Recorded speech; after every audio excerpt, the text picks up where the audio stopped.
Welcome to MMA Heat, the show that is all about heart, endurance, aggression, and technique in MMA and in entertainment. I'm Karyn Bryant. As you can see, we're doing something different for you today, not at the gym, bringing you a lovely shot of downtown Denver. That's because this episode is all about UFC 135, which took place in Denver, the very same city that was home to UFC 1. So we're going to hear from the champion, Jon Jones, his challenger, Rampage Jackson. We're also going to talk to Hall of Famer Matt Hughes, Josh Koscheck, and Travis Browne. And we're going to give you a tour of the most tricked out gym in history. But let's get started with Jon Jones and Rampage Jackson. Now, this was going to be Jon's first title defense after taking the belt away from Shogun in March of 2011. Now, Jon was taking on Rampage Jackson, who himself was the champ back in 2007. Now, while they do have a lot of respect for each other, as you can see, we should not expect these two to be hanging out together anytime soon. Now, Jon, when we talked when the fight was first announced, and you were pretty chill about Rampage, have you changed your opinion of him as the fight has gotten closer? No, not at all. I've gotten to know him a lot better. I think he's actually a pretty cool guy. But, yeah, no, not at all. Still got to do my job. Right, absolutely. And the thing about it is you compared him to Frankenstein on Jimmy Kimmel, which was pretty funny. But in a way, you've got to give the guy some credit because you know he's good, because that means beating him is going to be even better for you. Yeah. Oh, yeah. Frankenstein, I mean, he's Frankenstein for a legend. I mean, for a reason. He's a legend. So, yeah, I respect him a lot. I was just having fun on TV. Right. Now, I have referred to you as a young kid with a lot of talent in reference to Rampage. A lot of people do say that about you. Oh, he's a young kid. He's not, ready yet. He's not this. Do you mind being called a young kid, and how do you feel about that? Well, I am a young kid, and I'm 24. I'm actually a man too. I'm a father. I'm a house owner. I'm a bill payer, a taxpayer. But being young is good, man. Everybody nowadays is trying to do things to be young, and my youth helps me train. My youth brings me joy. I don't know, so it's all good. And you did mention in the press conference that not only your youth, but also the way you train is the reason that your chin hasn't been tested, because that is really the big question that everybody's saying. What if Rampage lands one on your chin? So can you elaborate on that a little? Yeah, definitely. I could be a young kid and get knocked out, or I could be a young kid fighting on amateur shows, or I could be a young kid and be getting beat up in the gym. But I'm a young kid who takes this sport as serious as a very old wise man, and that's why I don't get hit very often. Now, they do say that Rashad is next in line. How do you feel about that fight if it goes your way on Saturday? I feel great about it. All right, Jon, I'll leave it at that. Good luck to you. Thank you.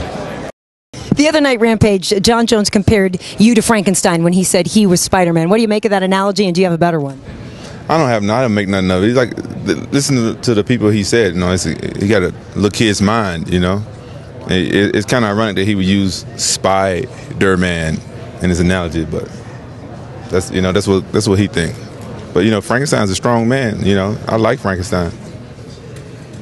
Frankenstein was put together to make a great being and a great strong person and everything, right? And Frankenstein had a great heart. He was a good guy. He looked bad, but he wasn't a evil guy. So that's good. I like that about Frankenstein. Now, I know that you've had some strong words against Jon and stuff, but do you like to fight somebody that you don't like? Does that help to get a fire under your butt, or it doesn't matter? It don't matter to me either way. I fight whoever. It's my job. I fight whoever as long as I get paid for it at the end of the fight. You want to fight? I'll take it. You will. Y'all heard her. I asked Dana if you would be a more valuable champion to him, and he kind of deferred, didn't want to say so. But do you think you would be? I don't know. I didn't think about that. I don't know. I feel like I'm pretty entertaining, but the UFC, I can basically tell that they don't care whether I'm champion or not. They can still make money off of me. So. If you win, you'll get a shot at, or Rashad will get a shot at you because he's next in line for the title. How you feeling about that? Honestly, I wasn't impressed with the way Rashad fought me last time. I'd rather fight Shogun in Japan. I think the Japanese fans would rather see that fight than Rashad. Nothing against Rashad, but if I was Mr. T and I was in England right now doing a Snickers commercial, I would tell Rashad to get some nuts. There's actually a lot of pride, no pun intended, though, about you guys that were in that organization. Do you feel that there's something that you want to represent as a former Pride fighter here in the UFC?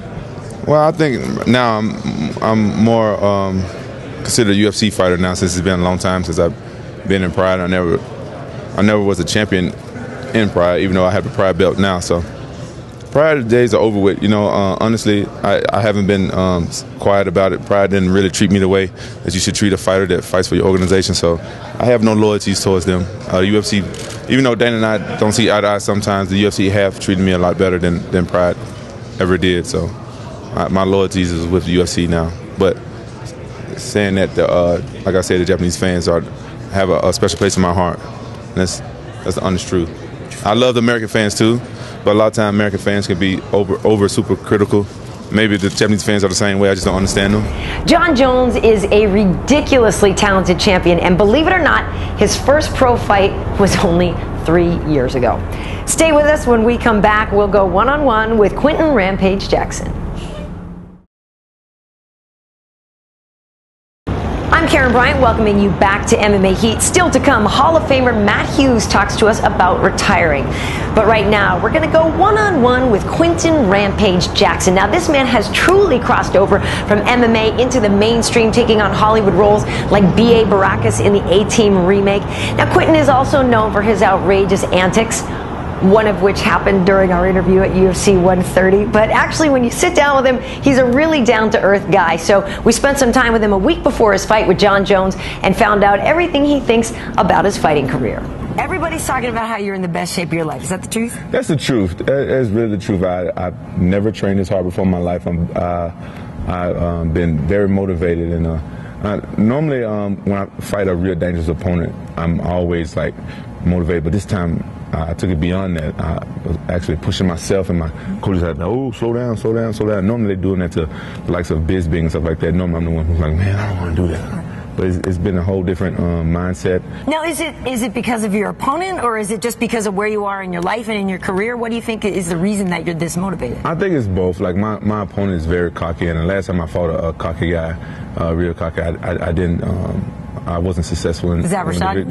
Yeah, I wasn't successful in the victory, and it haunts me, like, because you know, a lot of times people mistake my confidence for cockiness, but you know, I call those type of people haters. They don't really know me, because I'm a very confident person when I fight. I'm not cocky, and I really despise cocky people, and so I just don't like it. So I want to be victorious over cocky fighters, and this guy has really motivated me to train hard. He's so cocky. I'm not the type of guy who likes to boast and brag and stuff like that. You know what I'm saying?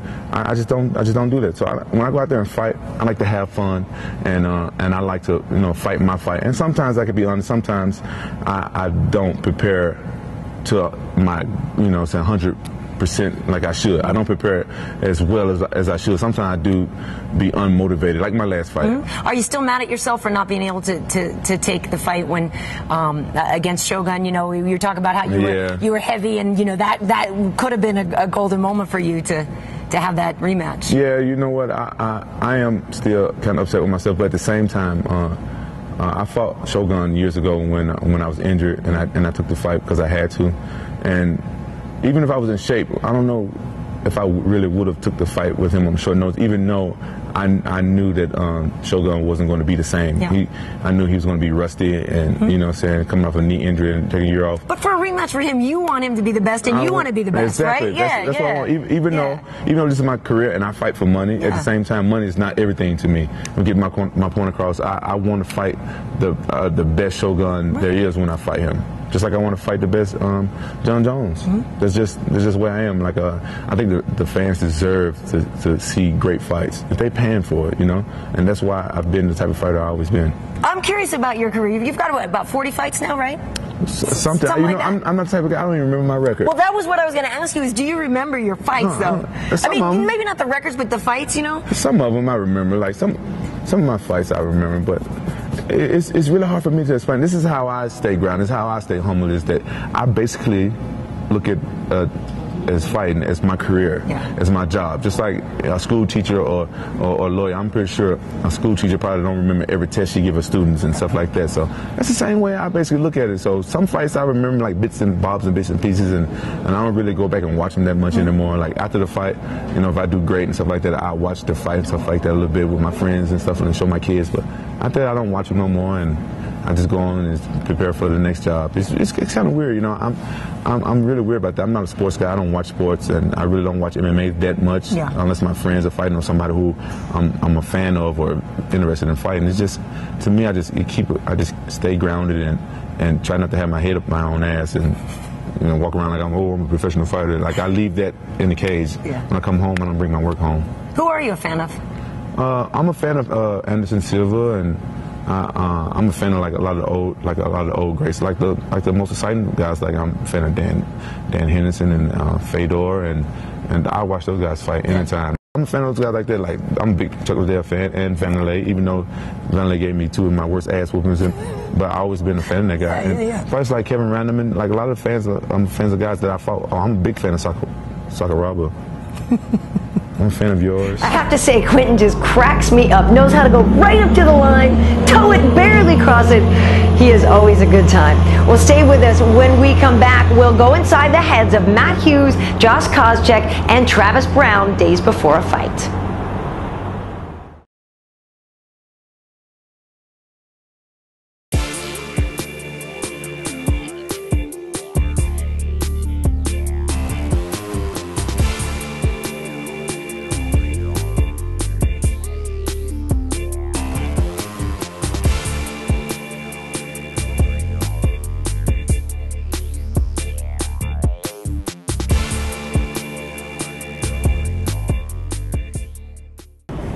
I'm Karyn Bryant, welcoming you back to MMA Heat. Still to come, a tour of the Pharm Sports Science Center. But right now, it's time to hear from some of the other men who are on the UFC 135 fight card. Hall of Famer Matt Hughes went into this event with a 45-8 record, which is just phenomenal.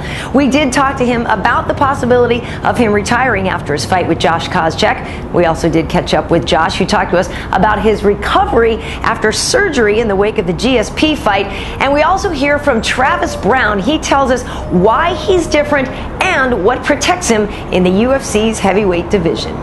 Now, you've said win or lose, you're going to reevaluate and reassess whether or not you want to keep fighting. But is there a certain criteria? Is there something about the way you win or lose that's going to make you stay or retire? You're going to like this answer. Probably depends a lot on my wife. She sees the kids get sad when I leave, and she gets real nervous, fight week and especially, fight time. So she's been real smart with our money. I kind of make the money, she invests it. So we don't need the paychecks anymore. So you've got to call it quits someday. So I would love to go out on top. I hate seeing Randy Couture and Chuck Liddell go out with losses. Love to see them come back for one more fight, get their hand raised, and then retire. And I put myself in the same boat. Nice. And last question. You've been doing this for so long. Is there something special that you say to yourself during the walkout, a special mantra or something in your head? And during the walkout, no. I'm usually just soaking it all in. Now, when I step in the octagon, I kind of start pacing back and forth, and I think this guy really came into my home and thinks he's going to beat me. Nobody's got more wins in the UFC than me right now, and somebody will break that. But I mean, I do consider that home, and whoever is in there is kind of an intruder. Matt has said this could be his last fight. We'll decide afterwards, but how would you feel about retiring, basically, a Hall of Famer? Yeah, it'd be a good fight. I don't have anything personally against Matt Hughes. I think that, he's been around for a long time. He's done a lot of good things for this sport, and, whether it be Matt Hughes' last fight or not, doesn't matter to me. I just want to go into this fight and show the fans and show the UFC that I'm back, and I can, still do this thing. Yeah, I mean, you're saying that you're back after the GSP fight. People are maybe thinking you might be a little timid about getting jabbed. I mean, because after the surgery and everything, you look fine. You don't look like there's anything wrong. But how do you feel, and how can you answer that? Yeah, there's going to be no timidness here. I've been sparring with a lot of great guys in the gym, and get hit with punches by King Mo and Luke Rockholt and Fitch and all those guys in the gym that I train with on a daily basis. I'm fighting 3 times a week in our gym. So people have got to understand that if you ever come to AKA, you'll get to see the true training that we do and how hard it is. And I have no second guesses that I'm going in there and I'm not going to be afraid to take punches, that's for sure. You joked at the press conference that 19 days wasn't enough time to start a beef, which I thought was very funny. But do you like to fight guys that you don't like, or do you, does it add an extra little bit of fire under your butt? Well, come Saturday night when I step into the cage, I'm not going to like Matt Hughes, that's for sure. I got to say, last time I saw you was after the Stefan Struve fight. You're looking lean these days. What did you do differently in this camp? I'm a heavyweight. I think I'm the first heavyweight in the world that has decided to diet for no good reason. I think the last 3 weeks have been hell. I've been sitting at dinner hating my life because I can't eat my whole meal. and but it's paid off. You know, I mean, I'm trying to look sexy, you know, for like the Karyns in the world. You know what I mean? Bringing sexy back to the heavyweight division. Well, it's working, and I was got to say, because you're a big man in some little shorts, and you're pulling it off. Yeah, that's what I like. You know what I mean? Got the legs. Look. By the way, I just flexed mine. No, your legs are about 1.5 miles long. They're crazy. That's sweet tattoo. What's the story behind that? It's a protection piece, actually. It's something, you know, given the industry that I'm in now, it's something that I decided to go ahead and take care of. You know, make sure that like my ancestors and stuff are with me. You know, there's a whole bunch of different patterns in it. There's you know, some warrior spirit kind of patterns. There's more on my butt cheek, which I don't think I'm going to show you on camera. You want me to? I can do it. Okay. I'm just saying, if you dare me, I'll do it. Okay. But there's like a fern on my hip, which symbolizes like new beginnings, and it's for me and my 2 little boys. So, you know, I grew up in a hard situation growing up, so I just wanted to change that for my kids, and I've done so far. Well, it turns out Josh and Travis were victorious at UFC 135. As I speak right now, Matt Hughes has not decided about retirement. Well, stay with us. When we come back, you'll get the tour of Rampage's home away from home.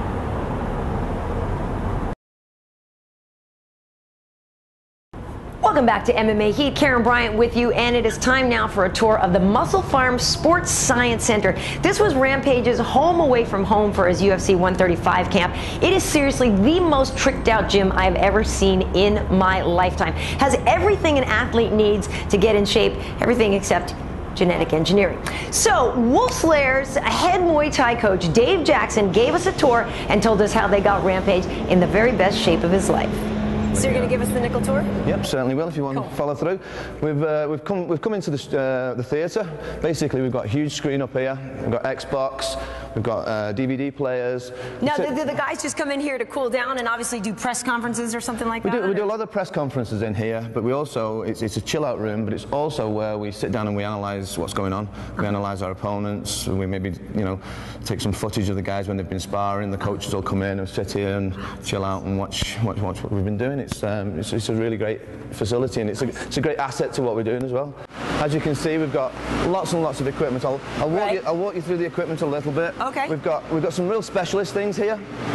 A lot of this equipment is designed for specifics, so things like explosive exercises. Yeah. We've got machines specifically for doing ab work, but we've also got other machines that are for explosive work.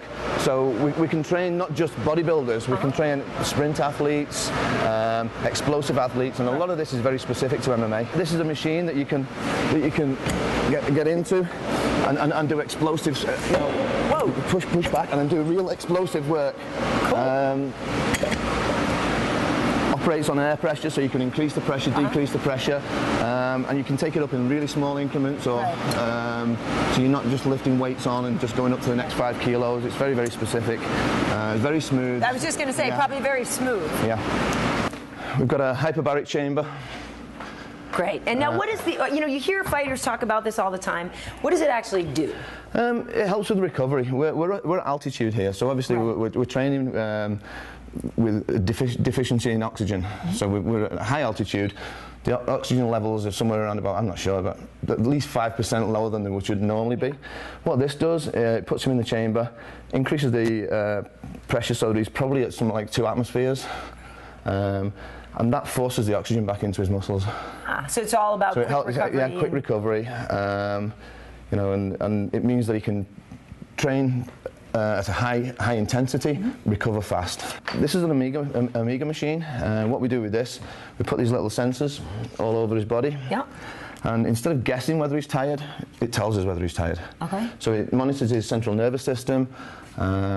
So instead of saying, maybe he needs a day off, maybe he doesn't, we don't have to guess. It takes the guesswork out of it. We put him on it every couple of days and we go, you know what, he needs a little bit of a rest. Right. Or, no, he's, cracking in the butt again. He's crying. Well, depending which athlete, some guys, they go, oh, I'm tired, I don't want to train.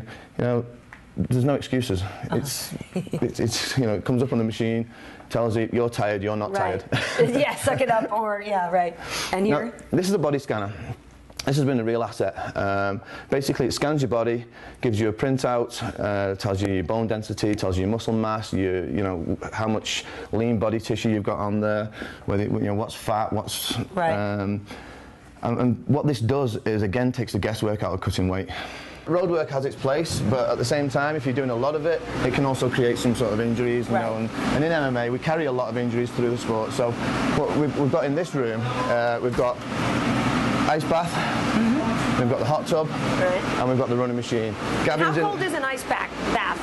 Put your hand in. And, yeah, and we've also, you know, before you get in it, we fill it up with ice. That's evil. So we load the ice into it. And I would hate that so much. Okay.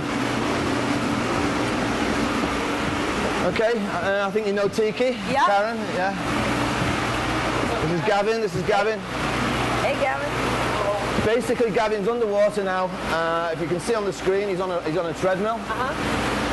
We need the screen there because you can't actually see your own feet, so it keeps you on the treadmill. And you start off jogging in this, and then the idea is that we put the water jets on. The water jets give you some resistance, or a lot of resistance. Tiki can take the speed up or down and turn the jets on or off. We've got various different workouts that we do on this. Sometimes it's just a slow jog. Sometimes we'll ramp it up, sprint in intervals. So, you know, the great thing about it is, though, it takes the weight off your body. The pool's real warm. Yeah, nice. It's, you know, it loosens you up. And there's no impact. There's no impact at all. And then obviously we've got, you know, the basic tools. We've got the boxing ring, we've got the cage, bag rack, huge mat area, and then we've got this kind of field area which has been really, really good for doing strength and conditioning. You know, there's lots of exercises we can do on here. It's got kind of imitation grass. It's just, you know, it's one of those facilities that you name it, it's got it. That gym is absolutely phenomenal, but it didn't work out for Rampage at 135. Jon Jones kept his belt, but it was a very exciting event, to be sure. If you want more from UFC 135, do check out MMAHeat.com. And if you'd like to interact with us, please go to our Facebook fan page. You can also follow MMA Heat and me on Twitter. I'm Karyn Bryant. I want to thank you for watching, and I'll see you next time.